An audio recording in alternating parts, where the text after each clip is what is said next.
President Andrzej Duda's interview with the Financial Times is being commented on around the world. The Polish president has once again raised questions about the transfer of nuclear weapons to Poland under the nuclear sharing program. This proposal was repeated by Andrzej Duda in a recent interview with the BBC. This is the same Russia that is attacking Ukraine today, that is the aggressor, that is murdering civilians, that is bombing civilian settlements, and it is moving its nuclear weapons from deep inside Russia to Belarus. This defensive tactic is a key response to Russia's behavior, moving nuclear weapons into NATO territory. Poland is ready to accept these nuclear weapons. Any strategic infrastructure, US and NATO, that we have on our territory strengthens the willingness of the US and the North Atlantic Alliance to defend that territory. U.S. Vice President J.D. Vance on Fox News spoke skeptically about installing nuclear weapons in our country. So I haven't talked to the president about that particular issue, but I would be shocked if he was supportive of nuclear weapons extending further east into Europe. We have got to be careful. The president's office stresses that it's not about additional nuclear weapons in Europe, just a transfer from one place to another. This is an important political signal to be able to consider Poland in terms of not on the basis of expansion, but transfer, for example, of these weapons, because it is perhaps the case that not everyone wants to have these weapons in their country. You can see that, for example, with Germany, which doesn't really want to have it and is pushing the United States away. So we say, since Germany is pushing Americans out, we are ready to do it in Poland. So let's let the idea grow here. Security experts emphasize that even if there will be no nuclear weapons in Poland, President Duda's actions could contribute to our country's security.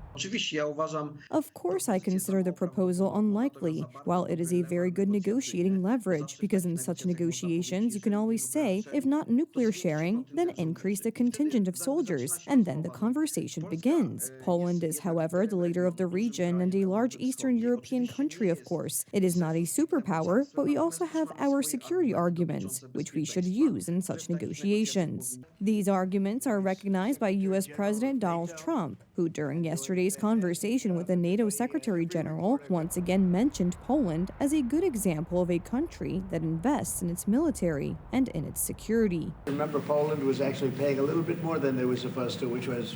This is thanks to, among others, Polish President Andrzej Duda, during whose term we purchased F-35 fighter jets, Abrams tanks, or HIMARS launchers from the Americans. The Polish president's actions to strengthen our country's security are of course criticized by representatives of the ruling coalition. This is an absolute diplomatic disaster for the president. It is worth negotiating first and communicating later. But to communicate such information in an interview? Shock. U.S. Vice President ridicules President Duda's nuclear proposal hours after it was made. Shame on the authority of the head of state in Poland, especially on such a serious issue.